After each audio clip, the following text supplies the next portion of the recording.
मित्रांनो, मी हेमंत देसाई। आज पुण्यामध्ये अमित शहा हे शरद पवारांना भ्रष्टाचारांचे सरदार असं म्हणाले।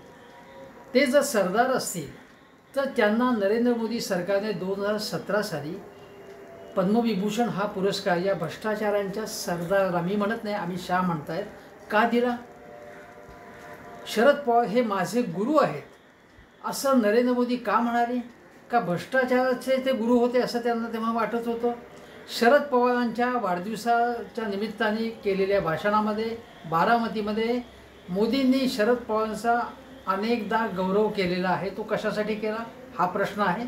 त्यामुळे अमित शहा यांच्या बोलण्याचं महाराष्ट्रातल्या तमाम मराठी लोकांना आश्चर्य वाटलं आणि संतापही आला असेल अशी यात माझ्या मनात शंका नाही। दुसरी गोष्ट, भ्रष्टाचारांचे सरदार जर असतील तर त्यांच्या आसपासचे त्यांचे सगळे जे शिष्य होत ते ज्यांना त्यांनी घडवलं, ज्यांच्यावरती भ्रष्टाचाराचे आरोप आहे, शरद पवारांवरती एकही आरोप नाही, सुप्रियाताईंवरती एकही आरोप नाही, अजितदादा पवार, हसन मुश्रीफ, अगदी दिलीप वळसे पाटील असतील किंवा सुनील तटकरे असतील, ज्यांच्यावरती आरोप होते ते सगळे आज भाजपबरोबर महायुतीमध्ये गेलेले। हा एक भाग। त्यामुळे हा हे फेक नॅरेटिव्ह हे अमित शहा पसरवत आहे असा माझा स्पष्ट आरोप आहे।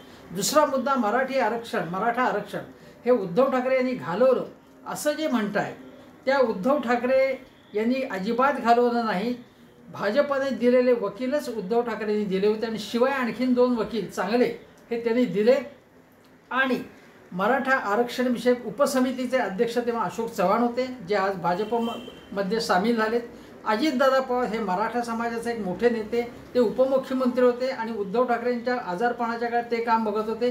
ते आज महायुतीमध्ये आहेत। एकनाथ शिंदे आज मुख्यमंत्री आहेत, ते महायुतीतच आहेत आणि त्यांच्यावर सुद्धा मराठा आरक्षणाची जबाबदारी होती। ज्यांच्यामुळे मराठा आरक्षण गेलं असं जर वाटतंय भाजपला, तर ते सगळे प्रमुख नेते आज भाजपबरोबर आहेत।